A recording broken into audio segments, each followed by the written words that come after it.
What's going on, everybody? We are here, WTW, Summit Hill, Pennsylvania, for another show here. It is February, correct? Yes, February 21st. I don't remember the name of the show. I always forget show names. I don't know show names. I'm terrible with show names. I know the day of and what it's called, and, like what town. But we're Just here. Never the name. Yeah, we are here today with Bad Brad Benson. Yes, I've watched him wrestle now for a couple shows. I enjoy the work. I enjoy everything you do, but I never really got to know you personally, and I hope we get to do a little bit of that today. But today we're going to talk about pro wrestling, because that's pretty much what we're doing here for that reason. So let's get into the 5 Questions ABJ Pro Wrestling Edition. So how did you first get into pro wrestling? Was there like a moment, an era, a show? Like what got you in? What hooked you from the beginning? I remember like sleeping over at my cousin's house one day, and like before we went to bed, we watched. Oh, no problem. Before like we watched like SmackDown, and I don't even know if it was wrestling that they loved or it was just like The Rock, because like they loved The Rock. Like you gotta see this guy, and it was like the first time I ever saw what this was. I obviously thought this was like incredibly real. Is this Attitude Era Rock or just like this is like after Hollywood Rock? This is like I'm trying to think. This is probably like late '98, early 1999. Yep. Okay, so we're like Rock is like starting to peak at this point. You know. So I don't think he was champion yet, but he was definitely like that guy who was like this guy, you know. And I just happened to like fall into that. And obviously I was hooked on his story, and then it just kind of turned into like story after storyline. You know, it's like. From then it's like, oh, the invasion. I've never heard I've heard of WCW, but like, what was this? And then like it was just the storyline itself. The fact that it just keeps going and going and going. It's like once I see this, like I have to like see this to the end, and there is no end. Yeah, it's funny because The Rock's one of those wrestlers that like the reason I asked the question I asked because if like you're Attitude Era Rock, are you a like Rock coming back after John Cena? Or are you like final boss Rock? Like there's different eras of the Rock that can date you. I'm way I'm a lot older than I appear. I'm not gonna say my age. But when Rock was like 1998, like 1999 Rock. So like. This is him like first coming like, oh, we have something, you know. So this is not like Rocky Maivia. This is Rudy Poo Candy Ass. Yeah, this is like post Nation of Domination Rock, where he's on his own, he's rocking. What is your all-time favorite wrestler? All-time favorite wrestler and why? I loved Eddie Guerrero. I love like his story. Just like I always thought like his character was just funny. It was so always entertaining. I remember like at peak, like, you know, when was this? Like 2003, 2004? So I was like a teenager. This is like peak, like, you know, wrestling is everything to me right now. I have access to do whatever. And I saw his story, or I just saw him as a wrestler. I thought he was like the most entertaining person. And later on, I found out about his story, about overcoming addiction and everything like that. And then like as time goes on, you like get into like watching like old matches and stuff like that. And I just like, his match in Rey Mysterio at Halloween Havoc is like my favorite match of all time. Like I always watch that match. It's just like there's a moment where it's like, you know, you like even if you've seen it 1,000 times. You know? So fun Eddie Guerrero fact. So on Peacock, the Judgment Day pay-per-view that him and JBL wrestled, where they did the whole like immigration thing, and that wasn't on Peacock. They stripped it off the Peacock network. Also because the match was bloody. It was because of the blood, It's on Netflix. If you go to Judgment Day, it is on there. I just showed it to Lily. It used to be on the WWE Network. I remember watching it. It was on network. They took it off Peacock, and now it's on Netflix because I showed Lily the match. And Lily's not great with blood, but the second she's seen him come from that commentary, she's like, I'm done, turn it off, I don't want to. And then I said, just entertain me. And I fast forwarded like 8 minutes, and she goes, how did he keep getting, I'm like, he bleeds buckets in this match. Oh my God. It's like you can't believe like that much comes out of a person. I don't know how he didn't die that night. He still just kept going. What match, moment, or storyline made you realize wrestling was so special? What match or moment? I don't know. Like I said, there's always like a story that I always like, you know, I didn't realize the invasion angle was crap until later on in life, because I didn't know what WCW was at the time. Like I'd heard about it kind of thing, so I didn't know like, you know, what it was at the time. So, and as time goes on, I found, oh my God, like they could have used so many more people. They left a lot out.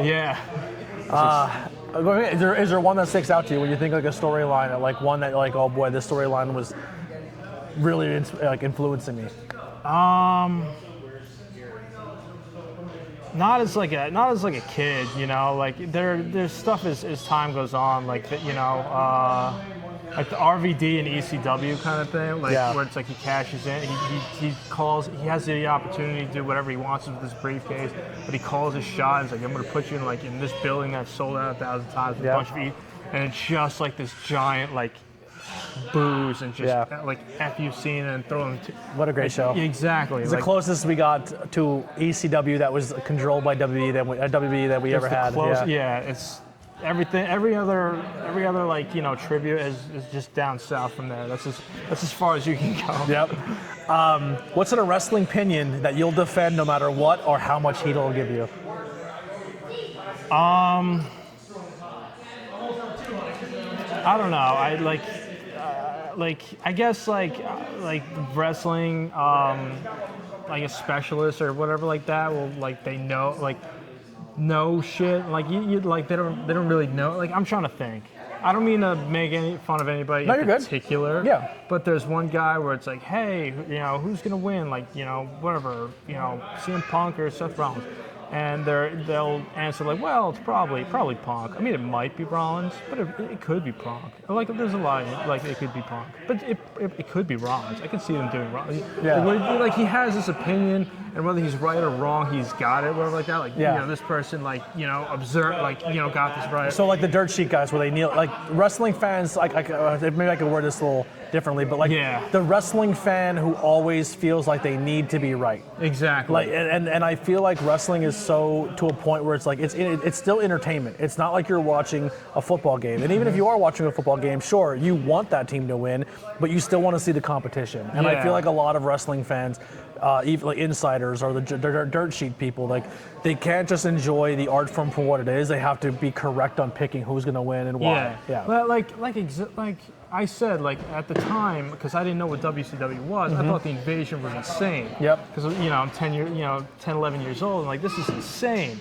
then I realized, so it's like hindsight. If you just like everybody just goes boo, this sucks, whatever like that, And like years later, they're gonna end up like loving this. It's like whatever happened to this, You get jaded because you get older and the internet, and then people's opinions affect. And then nostalgia just grows and grows and grows and grows. So it's like this thing that you hated so long ago. It's like, why can't they go back to doing this? Yeah, totally. What does pro wrestling give you that other entertainment doesn't? There's so much. There's like I'm trying to think. It's like you get like there's an aggression that comes out of you. There's like this crowd noise, boos or cheers, like you have people's attention kind of thing. You have a room of people's attention, and that feels good. It's like this little we all have this addiction of like wanting to like please people and like be the star or whatever like that. And we can have this one little spot, like some of us do this once a month or a couple times a month, or they chase it their whole life and they try and do it as often as they can. But even if you have this like one little like spark that like allows you to do something like this, it feels good. I've always loved that about wrestling. I love that. I've never felt that about anything else. Yeah, it's awesome. Like I've never personally been in the ring or had those moments, but like I help with like creative sometimes, or I help with a company, or like I help book a show. And I have a vision of like what this is, but I understand you have to trust the talent like you guys to go and perform that. You're like, hey, here's our vision, can you execute it? And then it gets executed, and then the fans react to that execution. And even though I'm not the one being in the ring doing it, seeing how people reacted to the idea that I helped, it's like, oh, that's... Yeah. I'm on the other complete side of it, that nobody even knew that I was part of that. But just knowing that I helped, like I was part of that process with the amazing talent in the ring, it gives you an endorphin boost that you can't describe. Yeah, it's unbelievable. It was something you made. I totally agree. Well, where can people find and support you? You support me on Instagram at BadBradBenson, Facebook at BadBradBenson. I have a Twitter. I don't really use it, but it's at BadBradBenson. And if you want to book me for anything, I am at badbradbenson1@gmail.com, because Bad Brad Benson original sucks. Yeah. He took it from me. Yeah, what an ass. All right. Yeah. Well, that'll do it for us here at 5 Questions ABJ. We're going to play some music by the Converse Kid, but stick around after the music because we got some bonus questions. We'll see you guys in a little bit.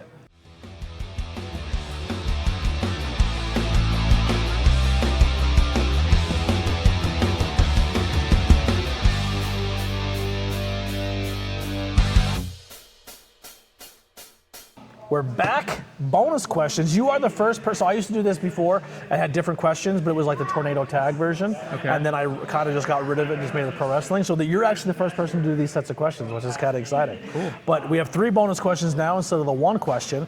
But let's get right into the first one. What's a wrestling moment that emotionally wrecked you? Either in happiness, scared you.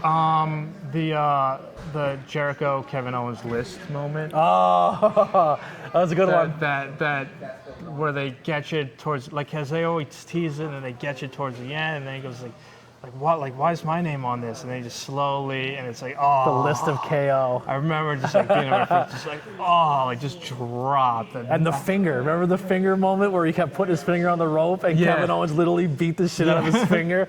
I love it. I'm a huge Kevin Owens guy. Yeah, that was just such a great thing that just built up into this, like, what, like, you know, and it was shock. Yeah. It was just like glass shattering shock. Yeah, that was a good one. Who is a wrestler you think never got the respect they deserved? There's a lot of people. I'll go with one is Mikey Whipwreck. Ooh, he's a favorite. I have to say that, you know, like, Trained you? I've come from the same school as him. Okay. I'm like I'm grandchild in, I guess, in some way. Like, I was trained by people that he personally trained, so.